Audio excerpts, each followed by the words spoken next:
Hello everybody. My name's David Adams. I'm Professor of Liver Disease at the University of Birmingham, and I'm also a trustee at PSC Support. And recently we've had some inquiries from patients and family members about various aspects concerning liver transplantation and PSC. So we thought it would be a good idea to speak to the man who knows everything about this, Professor Doug Thorburn, from the Royal Free, who has joined me today. Doug is chair of the Liver Advisory Group, which oversees various aspects of liver transplantation nationally. And he is really the man who I think can answer some of the questions that have come our way. So, Doug, if I can start, can you just tell us how liver recipients are selected for transplantation in the UK at the moment? Okay, yeah. So there are certain minimal listing criteria that exist across the whole country. So people have to have severe enough disease that would warrant them being put on the transplant waiting list, and those are standardised across the country. Those criteria are set out at the point where if they were to undergo a transplant, then it would offer a survival benefit. So the predicted outcome for that person would be better with a transplant than carrying on with the liver disease that they have. And that's the approach that's taken.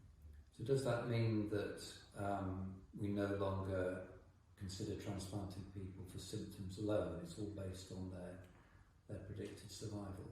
So you're correct. There are some groups of patients where the severity of the underlying liver disease doesn't reflect the need for transplantation.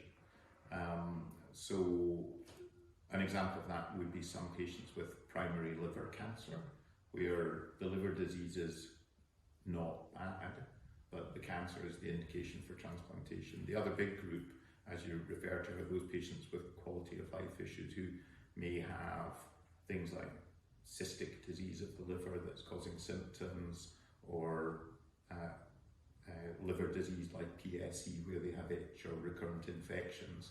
And there is a way that these patients are allowed onto the transplant list as well, which is not based on their predicted survival, it's based on their estimated need based on the symptoms that they describe. Thanks, that's helpful.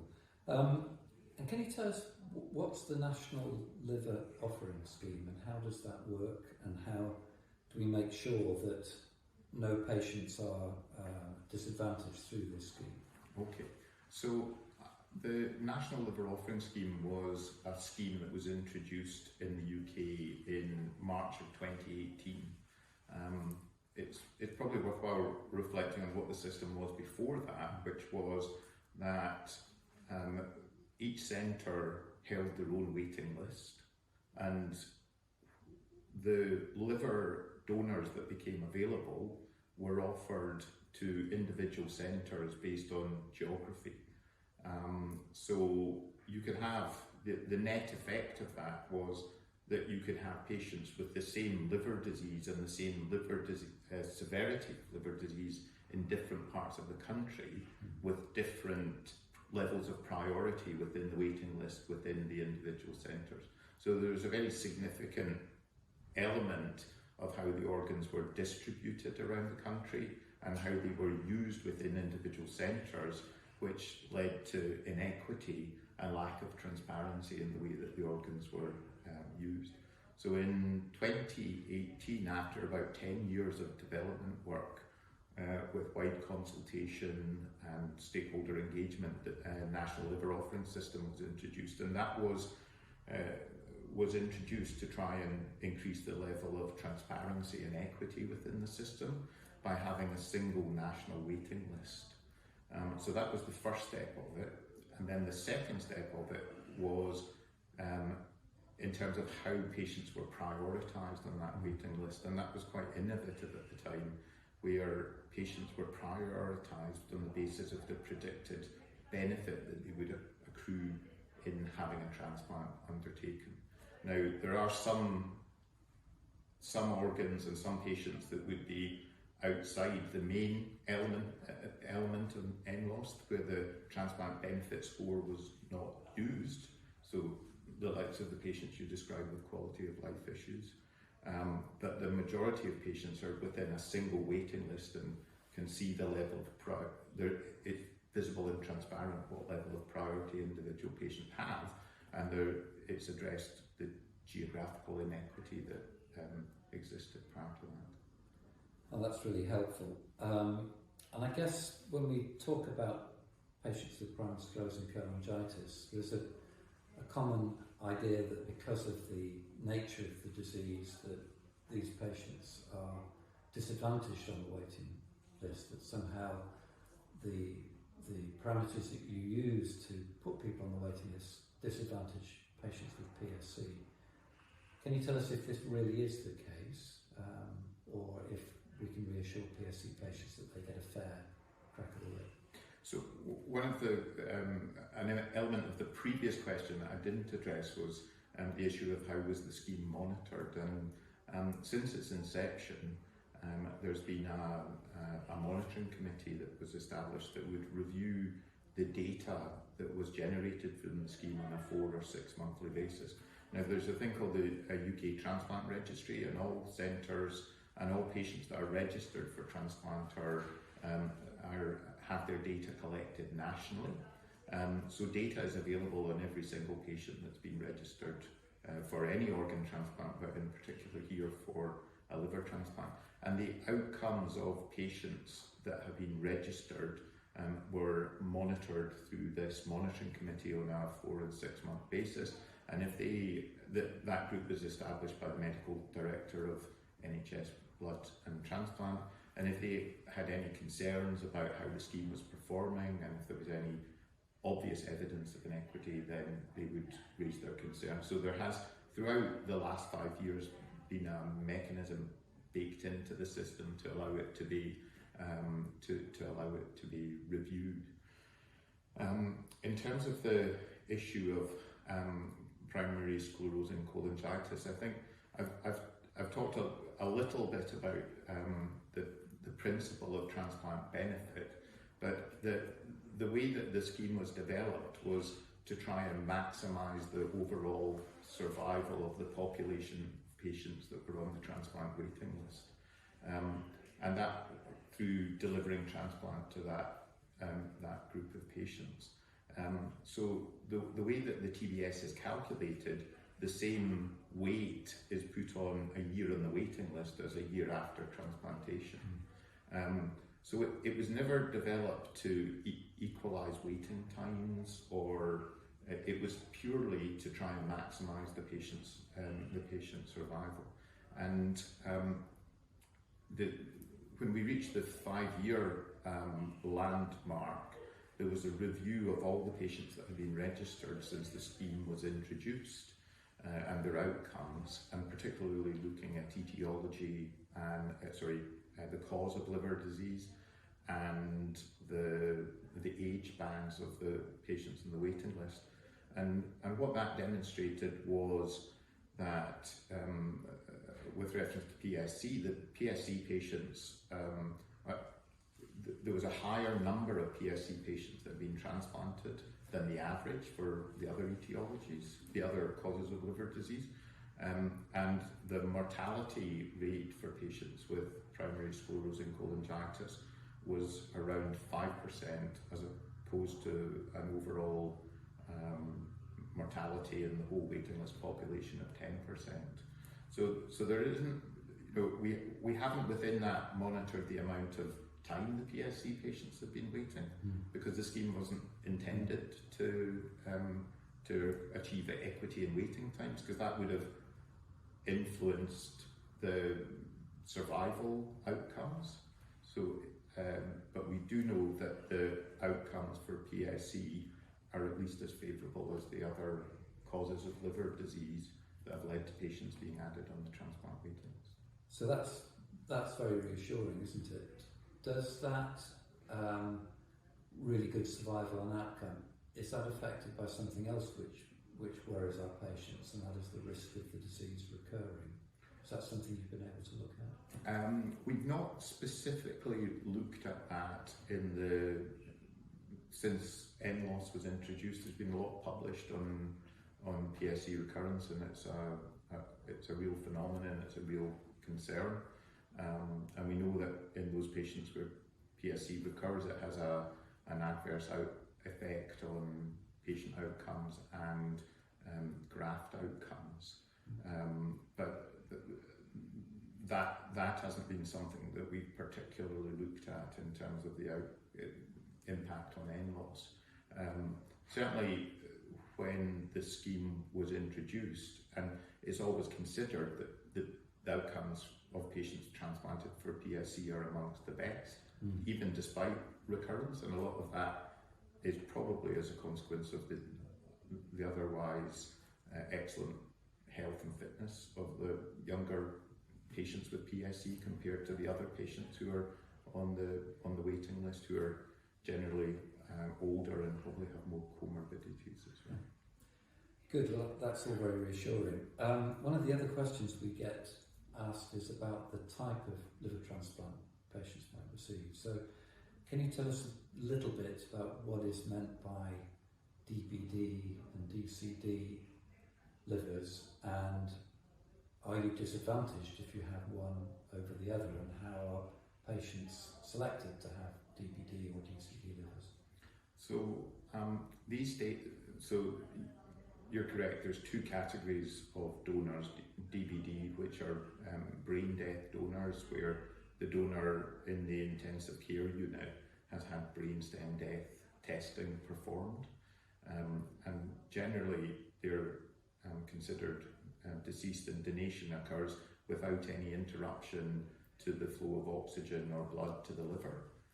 So the donation process is not, there's no point within the donation process where the liver is starved of oxygen or blood supply, and there have always therefore been considered a higher quality of donor than the DCD donors, where there's cardiac death and there is a period where the liver does not receive oxygen, does not receive blood flow. So in effect, we say ischemic. There's an ischemic hit, a lack of blood and oxygen supply to the liver. The evidence around the use of DCDs versus DBDs,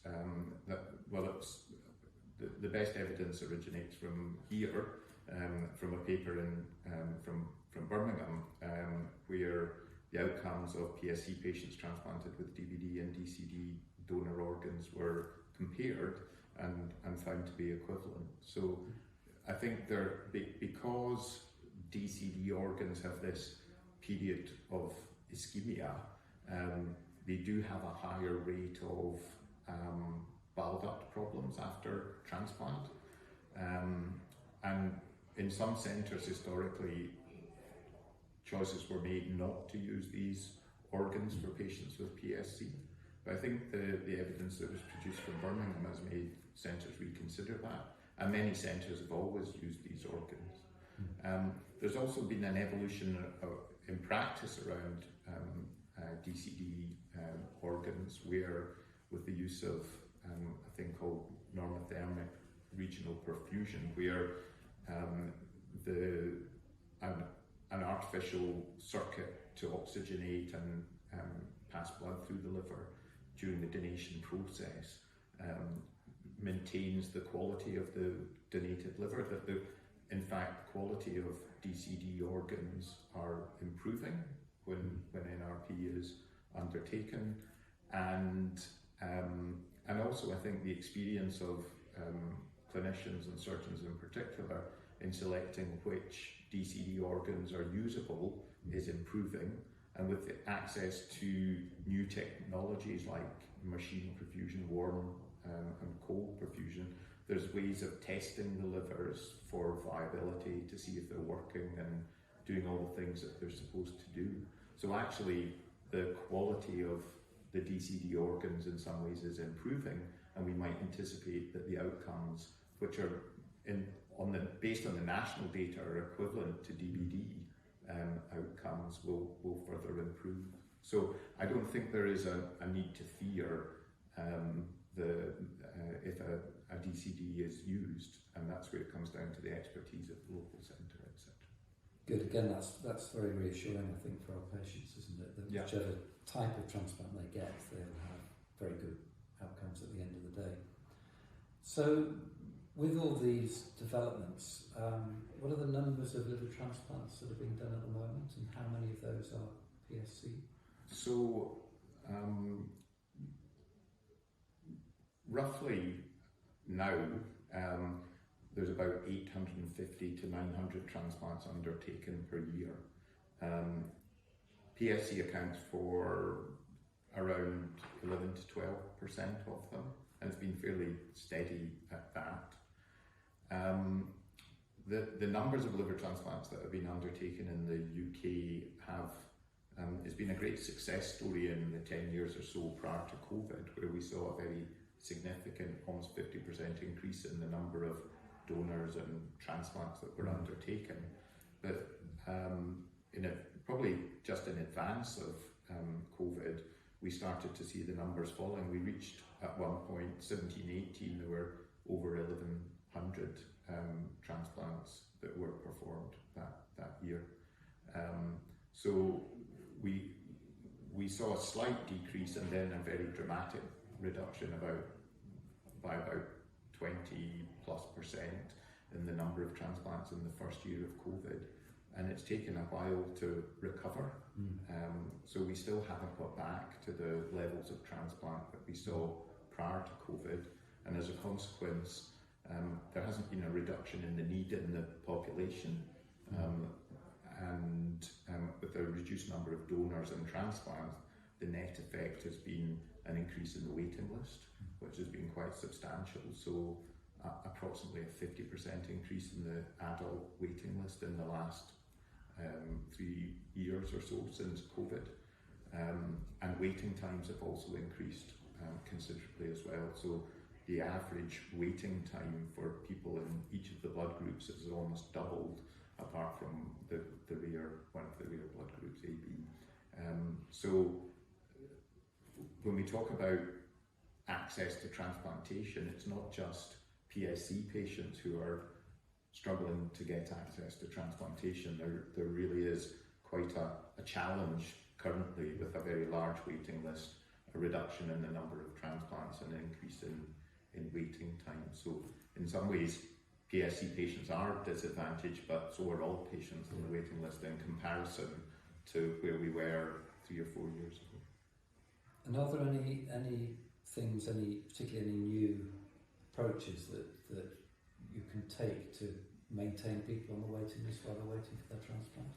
So in terms of maintaining patients on the waiting list, there isn't, there's incremental improvements in care in patients who have end-stage liver disease and are waiting for a liver transplant, but not really changes that are leading to the possibility of them no longer needing a liver transplant. I suppose the innovations that we've talked about already with machine perfusion and NRP provide new methods of increasing organ utilization. So by that I mean, for the same number of donors, converting organs that might be borderline or not usable into organs that are usable with good outcomes. So there's a big drive nationally at the moment to try and increase organ utilization to meet the need, to bridge that gap between the demand we have for liver transplant and the supply of organs that we've got at the moment. The other initiative that NHSBT are pushing forward at the moment is live donor liver transplant, and trying to relaunch within the UK live donor liver transplant, because there are, as I've described, a lot of patients waiting longer for liver transplant, and we all know that you can achieve excellent outcomes with live donor liver transplant, and it's not, for various reasons, it's not something that's taken off terribly well within the UK thus far. but there's no time like the present to try and build up the opportunity within the centres to undertake live donor liver transplant and see if that can be a further approach that can be taken to meet the needs of the patients who are waiting on the list. One of the issues that's come up is the effect of COVID, of course, and I wondered where we are in recovering from COVID and what steps have been taken to try and get us back to where we were before.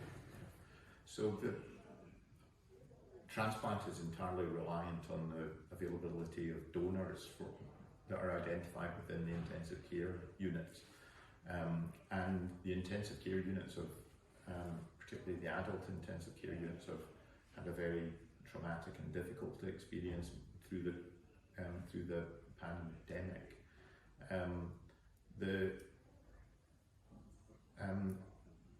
We have spoken about the reduction in the number of donors generally that have been seen, but when an audit's been undertaken to look at the reasons that donation has reduced, one of the things that's been identified is that the actual number of times that the intensive care units are identifying potential donors has not fallen.